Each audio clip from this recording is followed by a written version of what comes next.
Assalamualaikum warahmatullahi wabarakatuh. Alhamdulillah wassalatu wassalamu ala Rasulillah wa ala alihi wa sahbihi wa mawalah wa la hawla wa la quwata illa billahi wa ba'du. Alhamdulillah, di malam hari ini kembali kita bisa duduk di Masjid Muhajirin, dan kita senantiasa mendoakan kepada yang membangunnya dan juga yang memakmurkannya, serta tak lupa salawat juga salam kita hadiahkan kepada Rasul kita Nabi besar Muhammad sallallahu alaihi wa ala alihi wasallam.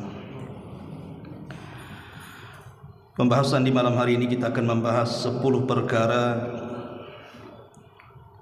jangan selalu dibiasakan. Karena kalau 10 perkara ini dibiasakan dalam kehidupan kita akan berakibat fatal. Bisa mengantarkan kepada dosa besar. Apa saja 10 perkara yang tidak boleh dibiasakan? Tidak memperpanjang muqaddimah. Yang pertama, la tukthir al-dhahika. Jangan memperbanyak tertawa. Nabi SAW bersabda, la tukthiru al-dhahika, fa inna kathrata dhahik tumitul qalba.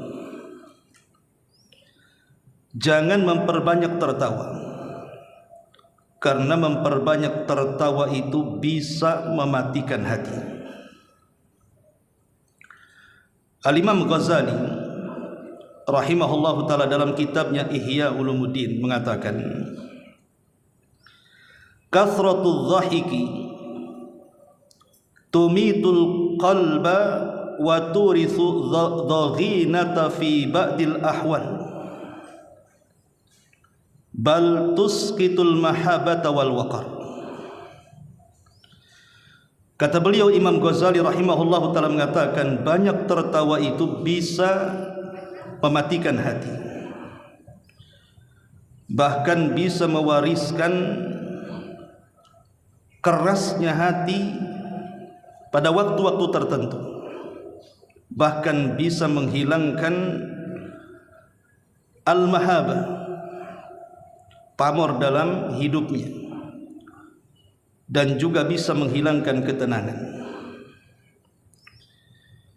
Di zaman sekarang, ma'asyiral muslimin yang dimuliakan Allah Subhanahu wa ta'ala, orang yang banyak tertawa itu luar biasa. Kalau dulu seingat saya, orang yang suka tertawa itu orang gila biasanya. Kalau ada orang yang tertawa-tawa sendiri, kita katakan itu orang gila. Tapi sekarang yang tertawa sendiri itu rupanya banyak. Dengan alat komunikasi di tangan mereka, entah apa yang mereka lihat, mereka tertawa sendiri, bahkan tidak malu dengan orang yang di sekitarnya. Bahkan orang-orang itu lebih banyak tertawanya dibandingkan orang gila, sehingga kita tidak bisa membedakan mana orang gila, mana orang waras. Makanya Nabi SAW satu hari pernah diperlihatkan neraka. Kemudian Nabi SAW mengatakan, lau ta'lamuna ma'a'lam, kalau kalian tahu apa yang kulihat dari neraka itu, la dhahiktum qalila, tentu kalian akan sedikit tertawa, wa la bakaitum katsira, dan tentu kalian akan banyak menangis. Tertawa itu bukan tidak boleh. Dalam ilmu kesehatan pun terkadang tertawa itu bisa menyehatkan badan dan hati. tetapi memperbanyak tertawa yang tidak ada faedahnya. Terkadang satu hari, pagi, siang, sore dia tertawa saja, entah dia menonton apa. Maka dia menghilangkan waktu-waktu yang berharga dalam hidupnya. Harusnya dihabiskan dengan berzikir, dengan muhasabah. Dihabiskan tertawa satu hari, besoknya begitu lagi, besoknya begitu lagi. Ingat, semua waktu yang kita lewati itu akan dipertanyakan di hadapan Allah Subhanahu wa taala. Bukankah Nabi SAW yang mengatakan la tazulu qadama 'abdin hatta yus'al an arba'? Tidak mungkin bergerak kaki anak Adam di atas titian sirat sampai ditanya 4 perkara.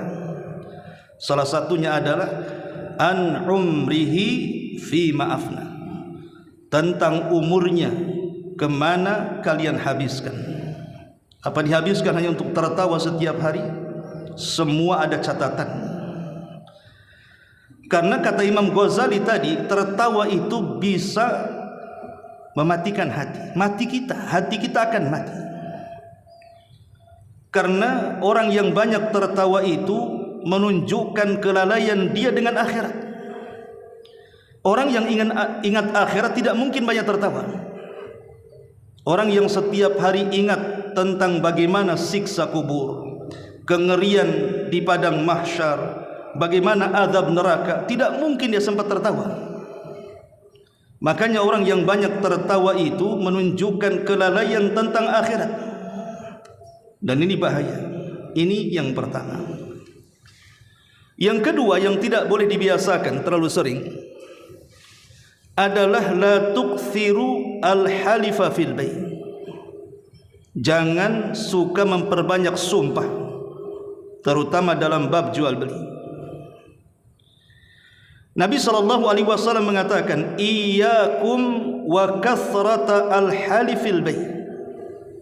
Hati-hati kalian, jangan suka banyak bersumpah dalam jual beli. Fa innahu yunaffid thumma yamhaq. Karena hal itu bisa merugikan saat jual beli, bahkan bisa menghilangkan keberkahan jual beli. Umum di masyarakat, apabila kita masuk ke pasar, kita tahu bahwa manusia yang paling banyak sumpah itu orang pasar biasanya. Untuk melariskan dagangannya, dia akan bersumpah, wallahi, demi Allah, di sana aja nggak sekian, kau tawar pula sekian. Ini barang bagus, dan begitu seterusnya. Mereka bersumpah untuk kedustaan. Sekalipun barang yang dia jual itu benar, tapi memperbanyak sumpah itu tidak baik, karena itu menghilangkan berkah. Apalagi kalau barang yang dijual itu penuh dengan kecurangan, untuk supaya meyakinkan orang dia bersumpah. Ma'asyiral muslimin yang dimuliakan Allah Subhanahu wa taala. Oleh karena itulah maka jangan memperbanyak sumpah. Kata Nabi SAW, ya ma'syarat tujar, wahai para pedagang, innal bai'a yahdhuruhu al-laghu wal halif. Sesungguhnya yang namanya jual beli itu biasanya diiringi dengan al-laghu, ucapan-ucapan yang tidak ada faedahnya. Terkadang dia dusta, terkadang dia berlebih-lebihan, terkadang dia menghina lawan bisnisnya, merendahkan lawan bisnisnya, menjatuhkan lawan bisnisnya. Wal halifu, dan juga banyak bersumpah. Kata Nabi SAW, fashawwibuhu bis sadaqati. Maka untuk mengembalikan berkah-berkah dalam jual beli itu, maka bersihkan dengan sedekah, kata Rasul. Jadi kalau seorang pedagang itu ingin membersihkan hartanya, karena yang namanya jual beli itu tidak lepas daripada 2 perkara ini. Mungkin banyak bersumpah, atau mengucapkan kalimat-kalimat yang tidak ada faedahnya. Maka Rasul mengatakan fasawwibuhu bis sadaqah, supaya bersih berkah, maka bersihkan dengan sedekah. Ini yang kedua. Kemudian yang ketiga, la tukthir as-su'ala. Jangan memperbanyak tanya.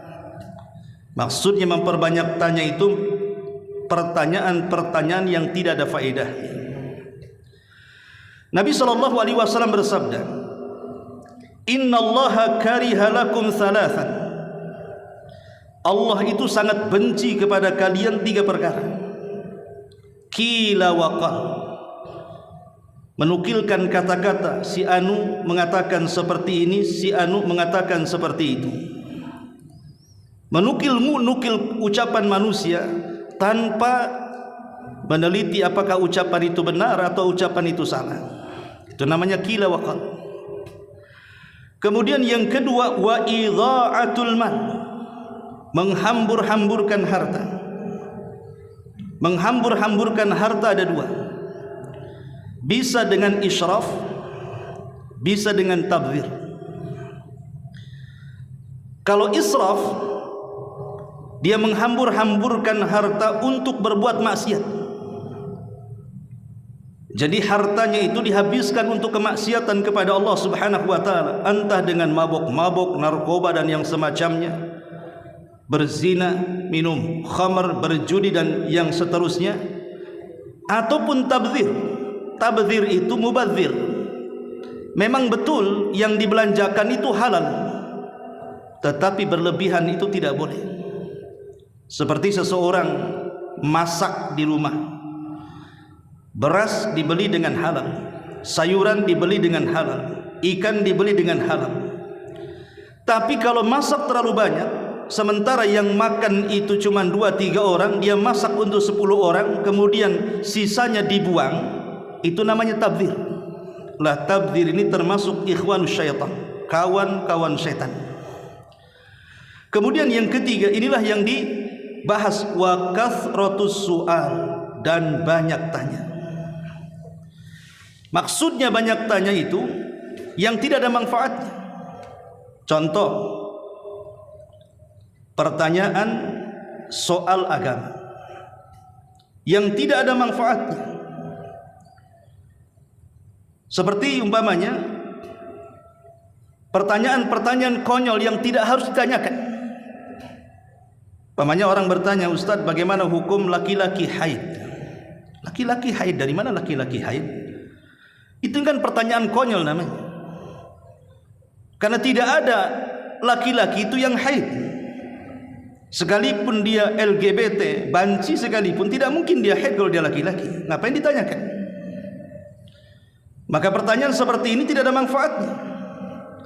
Atau pertanyaan yang sebenarnya kita sudah tahu kemudian ditanyakan, kecuali untuk memberikan manfaat orang sekitar. Umpamanya di pengajian seperti ini, saya sudah tahu jawabannya, tapi supaya orang-orang tahu, saya tanyakan, sehingga jawabannya bermanfaat untuk orang lain. Tapi kalau seandainya pribadi, tidak hanya untuk yang lain, hanya untuk mengetes saja, tidak perlu. Tidak ada hajat pertanyaan seperti itu. Ma'asyiral muslimin, ataupun mungkin bertanya dalam rangka ta'annud. Ta'annud itu melampaui batas. Seperti pertanyaannya Bani Israel kepada Nabi Musa alaihi salatu wassalam. Ketika Nabi Musa alaihi salatu wassalam memerintahkan kepada orang yang meminta supaya persoalan pembunuhan ini diselesaikan. Maka Musa mengatakan, kalau ingin saya ungkap pembunuhan, maka sembelilah seekor sapi, sapi betina. Kalau seandainya mereka langsung mengambil sapi dan disembelih, selesai urusannya. Tapi mereka mulai bertanya, sapinya seperti apa? Bagaimana warnanya? Apakah sapinya sudah dipekerjakan atau tidak? Apakah sapi liar? Terus mereka bertanya. Akhirnya turunlah perintah yang lebih berat bagi mereka. Padahal kalau mereka sami'na wa ata'na, mendengar kemudian langsung melaksanakan, selesai. Tapi karena mereka banyak bertanya memberatkan diri mereka, maka akhirnya Allah beratkan mereka. Jangan bertanya untuk memberatkan. Ma'asyiral muslimin yang dimuliakan Allah Subhanahu wa taala, dan pertanyaan yang lain yang tidak ada manfaatnya. Ini yang ketiga. Yang keempat, la tuksir ilqa'al mawa'id. Jangan memperbanyak nasihat. Kalau orang memperbanyak nasihat, bisa bosan orang itu. Pamannya kita mau menasihat orang tua kita, setiap hari kita nasihati, apa tidak bosan lama-lama?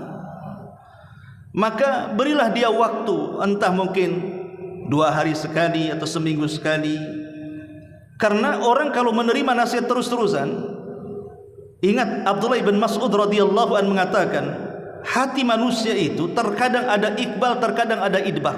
Iqbal itu terkadang bisa menerima, terkadang ada waktunya dia menolak. Mungkin ada banyak masalah yang kita tidak tahu. Ketika kita menasihati kemudian tersinggung masalah dengan orang lain, akhirnya dicampakkan kepada kita. Makanya kalau menasihati orang itu lihat kondisi, kira-kira layak gak dinasihati? Macam mana dia sekarang? Lagi senang atau lagi kalut?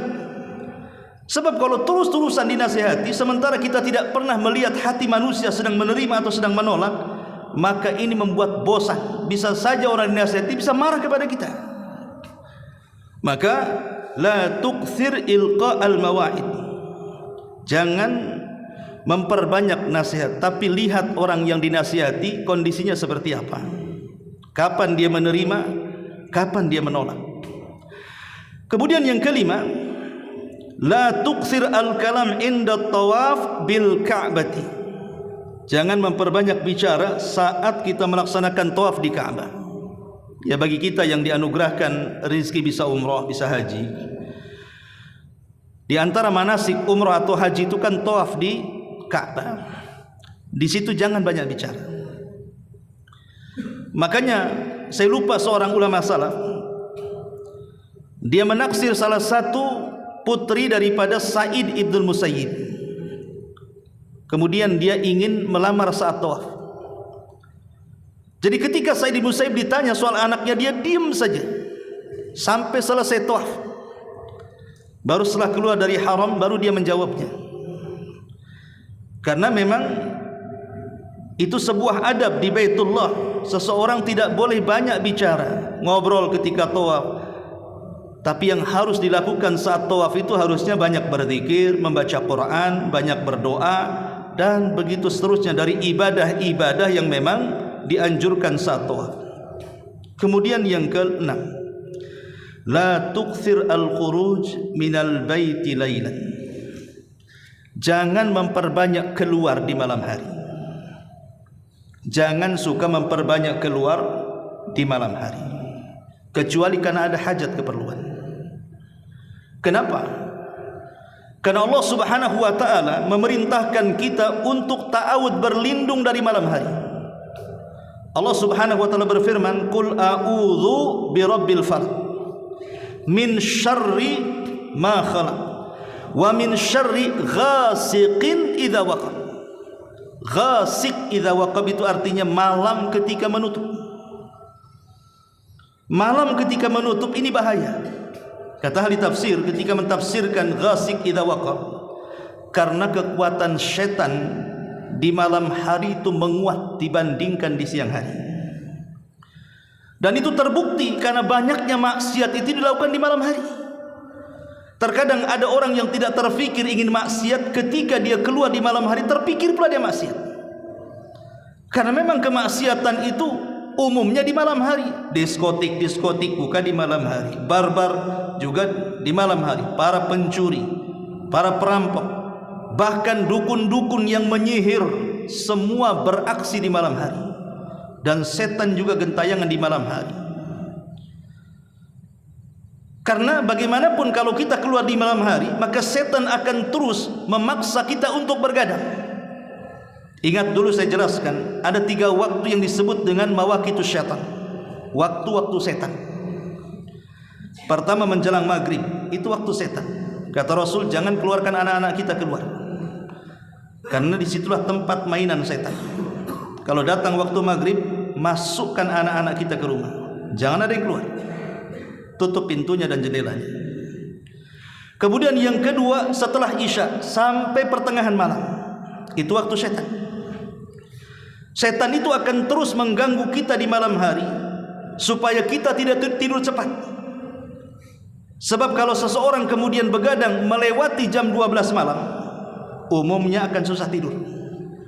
Dan ngantuknya itu biasanya jam 2 dan jam 3. Waktu-waktunya orang tahajud kita ngantuk. Boleh jadi setelah tidur karena waktu dengan subuh itu tidak banyak, bablas pula dia subuh. Makanya tidak boleh, Rasulullah SAW sangat membenci orang yang tidur setelah maghrib dan orang yang begadang setelah isya, kecuali karena ada hajat kebutuhan seperti pengajian seperti ini, atau ada tamu, atau mungkin menyenangkan keluarga sekali-kali keluar untuk menyenangkan. Tapi kalau tidak ada manfaatnya, lebih baik tidur. Jangan memperbanyak keluar di malam hari. Ini yang keenam. Kemudian yang ketujuh, la tuksir al hadis bi kulli ma sami. Jangan memperbanyak bicara dengan kabar yang didengarnya. Setiap yang didengar kita ucapkan.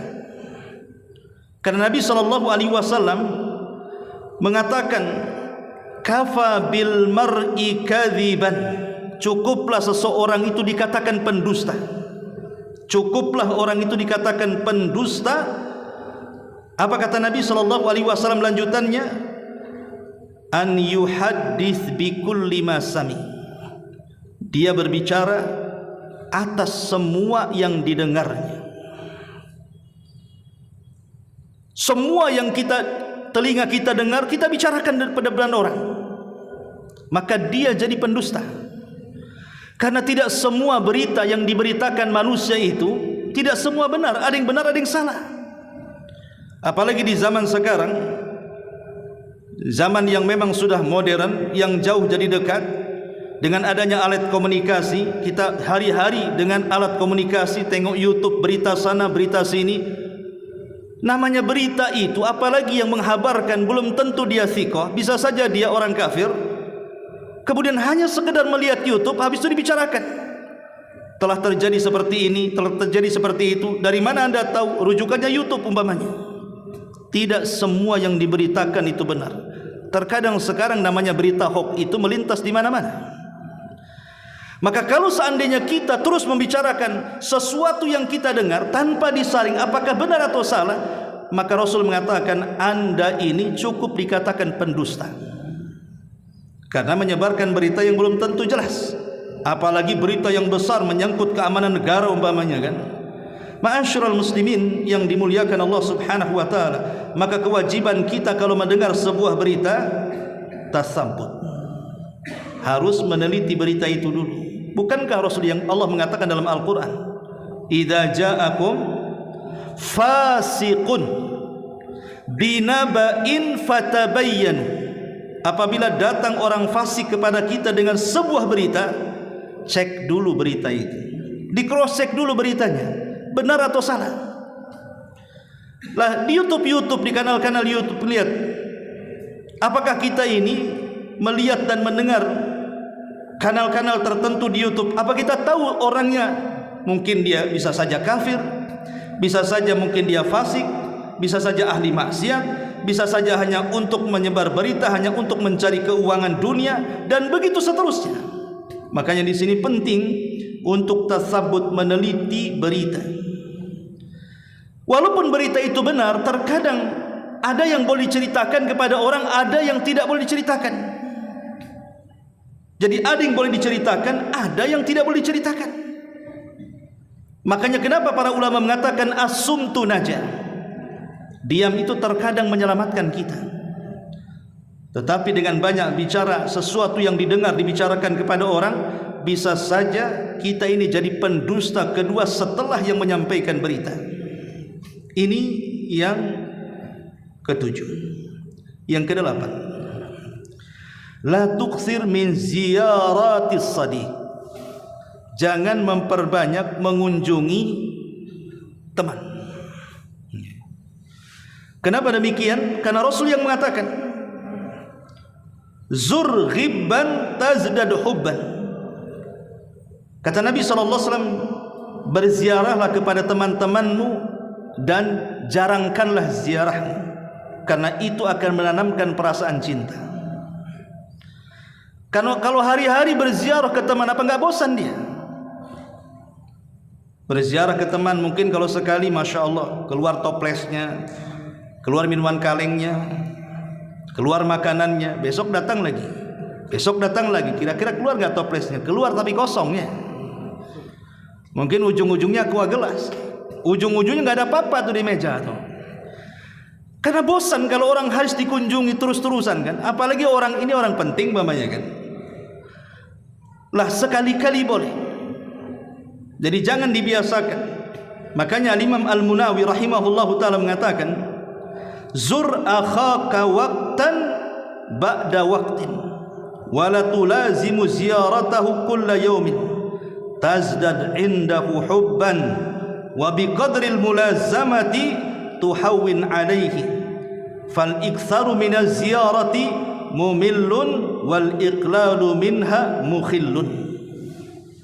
Apa kata Imam Al-Munawi rahimahullahu taala ketika memberikan catatan kepada hadis ini? Beliau mengatakan, ziarahilah saudaramu. Ya sekali-kali. Kadang ziarah, kadang enggak. Kasih jarak, kasih waktu, kasih tenggang. Kenapa demikian? Beliau mengatakan, wala tulazimu ziyaratahu kulla yaumin. Jangan sampai engkau terus-terusan berziarah kepada saudaramu. Karena itu akan tazdad indahu hubban, akan melahirkan perasaan cinta dan sayang. Wa biqadril mulazamati tuhawwin alaihi. Karena terkadang dengan jarangnya kita menziarahi itu, hakikatnya kita sudah meringankan hidup dia, tidak membebankan karena kita hari-hari datang kepadanya. Fal iktsaru minaz ziyarati mumil. Karena terkadang banyaknya ziarah itu membosankan, asih mukako aja yang datang katanya. Kamu lagi, apa enggak ada orang lain?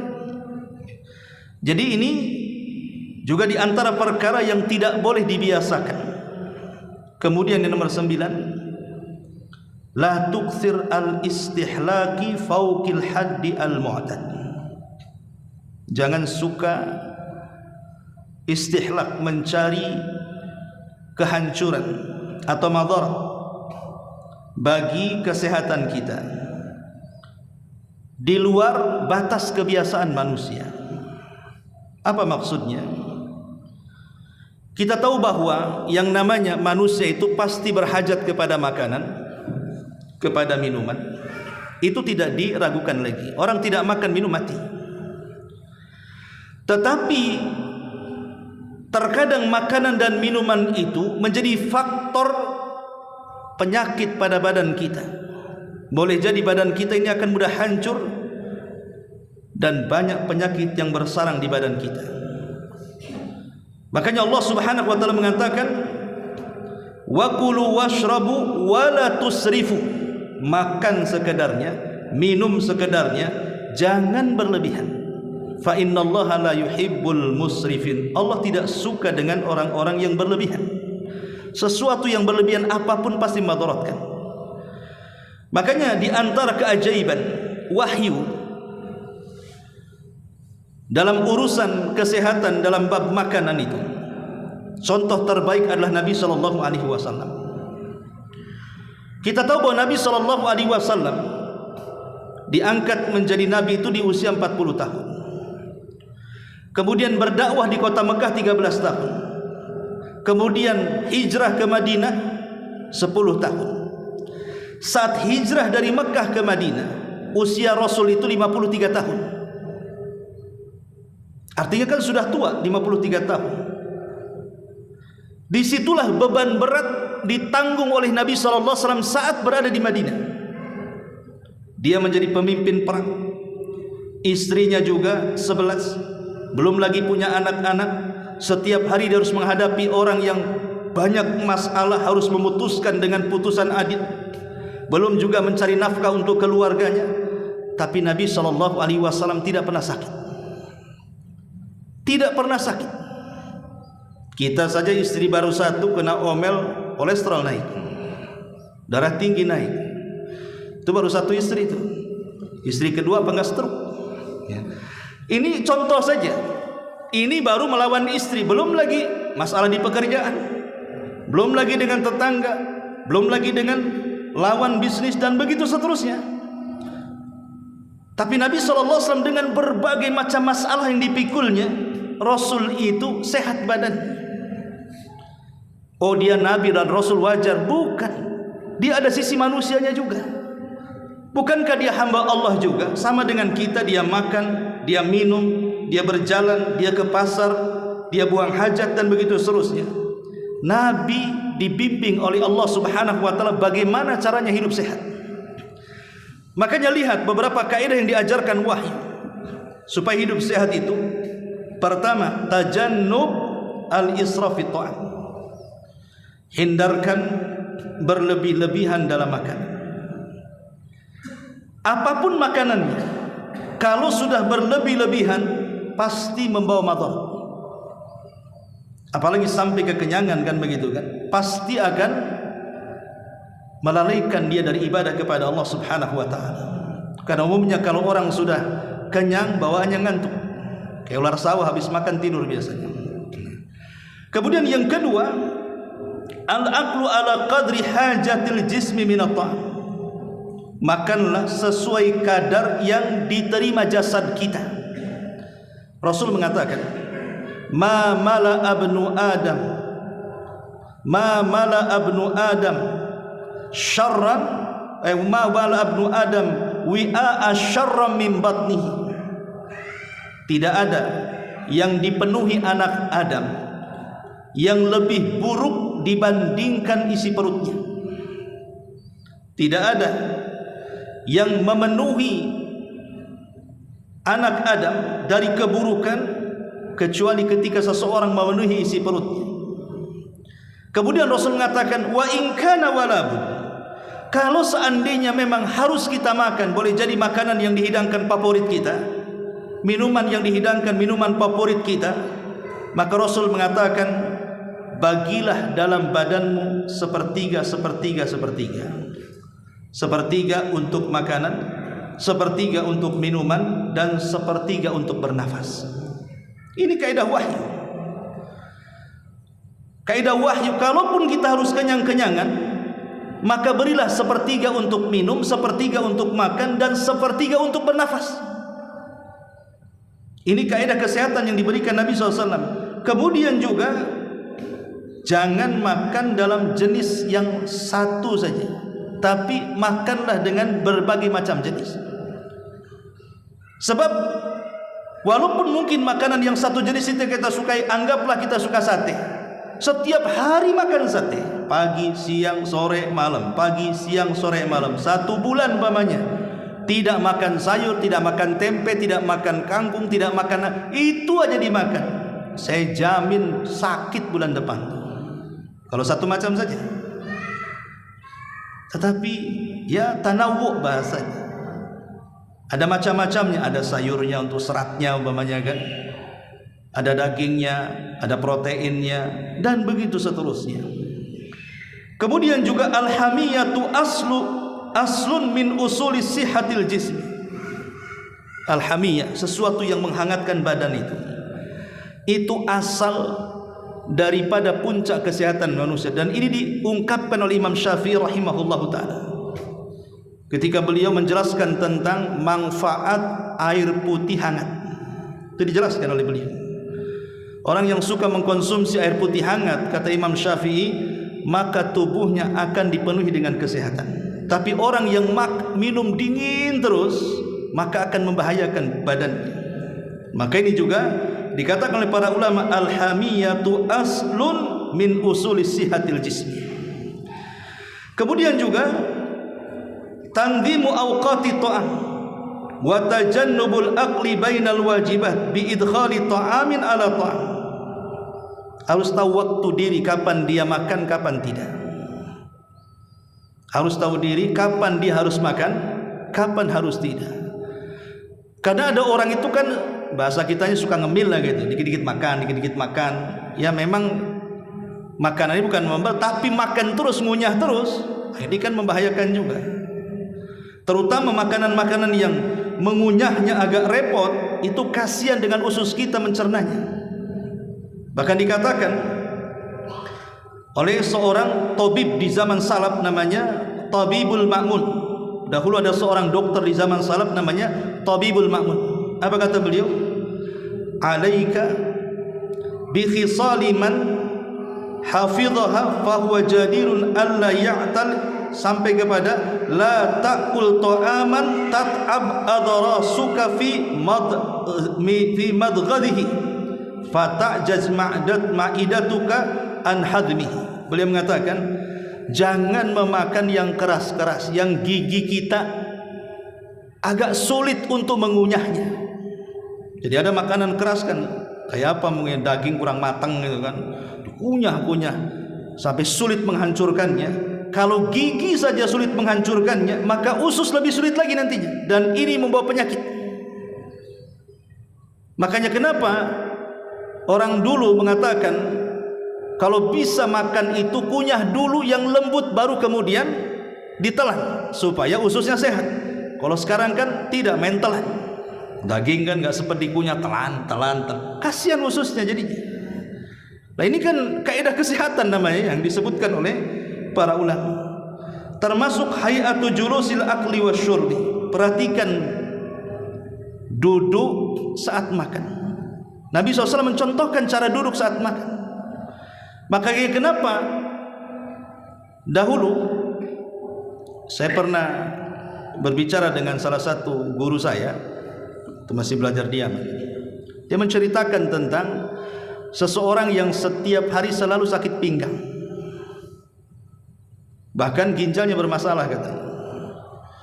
Setelah kemudian ditanya-tanya, seorang tabib lah di Yaman sana menceritakan, dia tanya cuma satu saja, kamu kalau minum berdiri atau duduk? Katanya.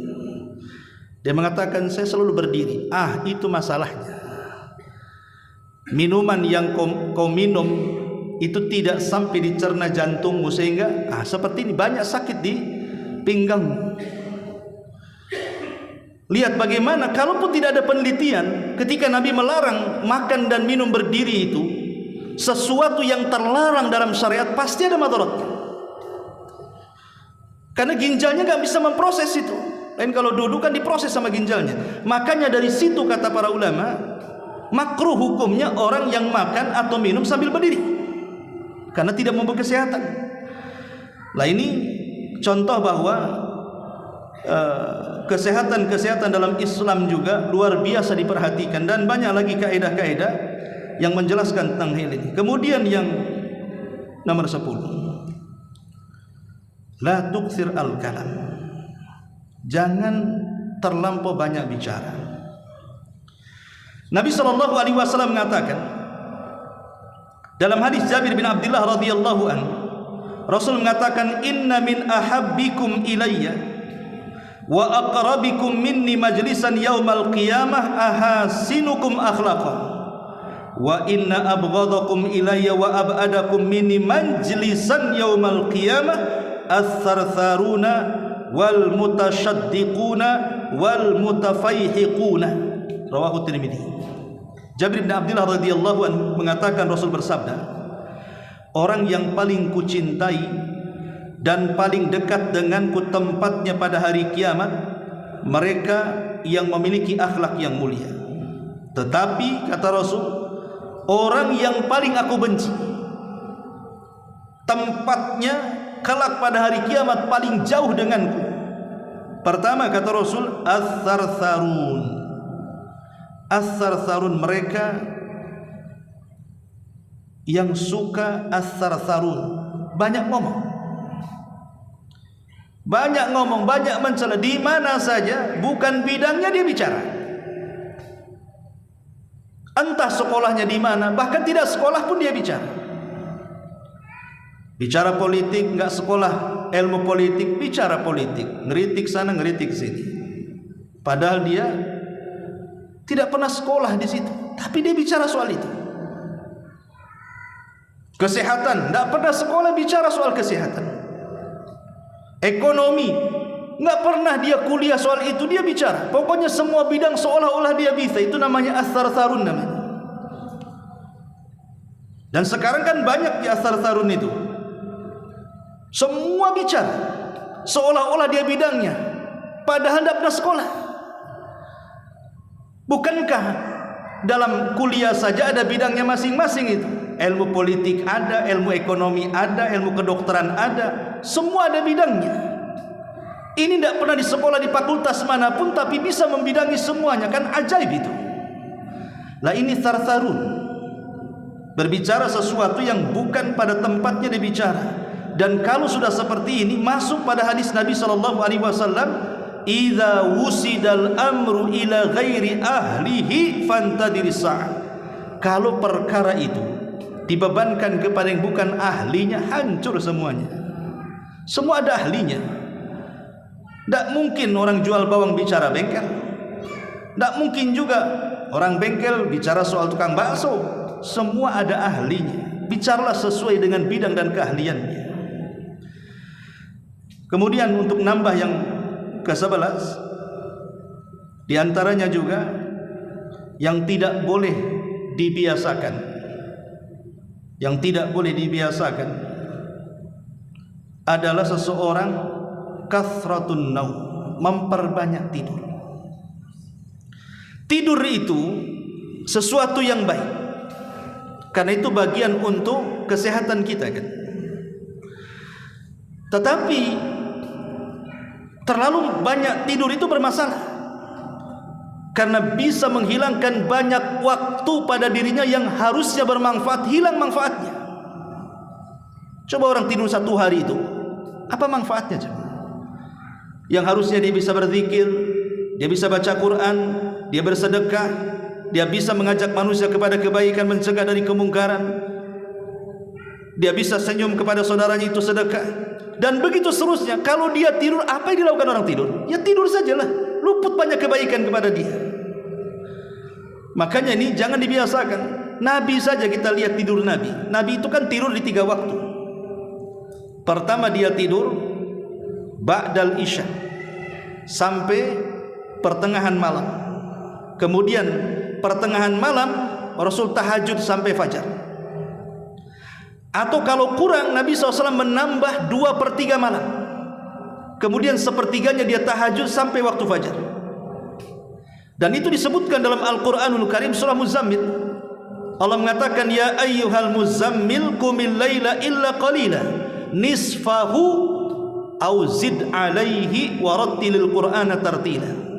Wahai orang yang berselimut, ya ayyuhal muzammil, maksudnya Nabi SAW, wahai orang yang berselimut, qum, berdiri, maksudnya disuruh bangun ya. Nisfahu, boleh kau tidur separuh, maksudnya separuh malam. Auzid, atau kau tambah sedikit, maksudnya 2/3, baru sepertiganya untuk bangun. Karena orang yang melakukan seperti ini pasti sehat. Orang yang tidur awal itu biasanya sehat. Tapi kalau orang yang dibiasakan tidurnya tengah malam, itu tidak lama badannya rusak. Ini yang pertama. Yang kedua, menjelang subuh Nabi SAW tidur yang disebut dengan ittija namanya. Ittija itu bukan tidur betulan, tidak. Dia hanya merebahkan saja karena untuk mengistirahat badan setelah sholat malam. Jadi orang yang suka tahajud, pamannya tahajudnya jam 3 sampai setengah 5, kemudian anggaplah 10 menit atau 15 menit lagi mau azan, kita baringkan ke lambung kanan, hanya untuk merebahkan, mengembalikan kekuatan kita supaya ketika sholat subuh kembali kita fresh. Jangan sampai kita mendahulukan sholat malam, sholat subuh pula ngantuk, itu terbalik namanya.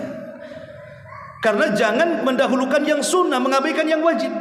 Lebih baik sholat subuhnya kita khusyuk, tahajud pun tidak ada masalah, daripada kita memilih tahajud subuhnya pula ngantuk-ngantuk. Kan dia tidak paham mana yang wajib, mana yang sunnah namanya. Makanya kata Nabi SAW, fal yakum naimuha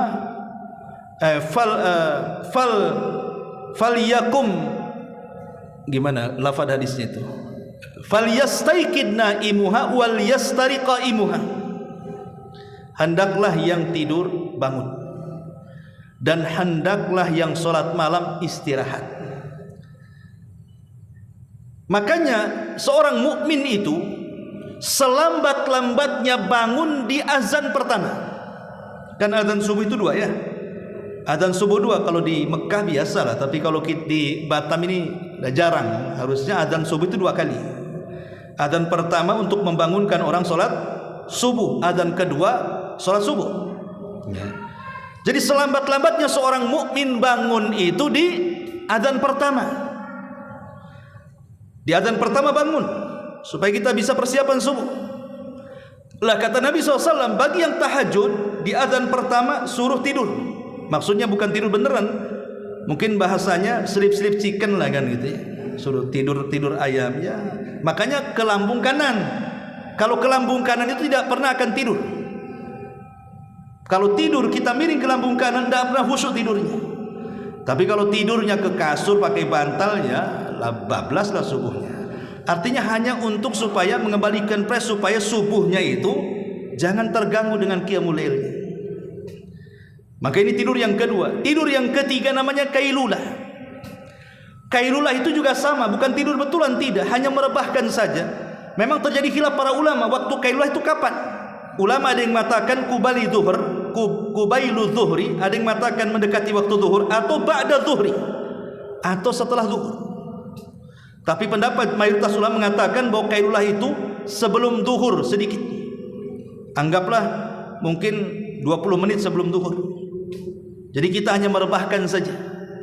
Merebahkan hanya ya mungkin kalau di kantor gitu ya, hanya sekadar begini, merebahkan sambil tidur-tiduran atau sambil begini. Pokoknya ya 10 menit 15 menit jadilah.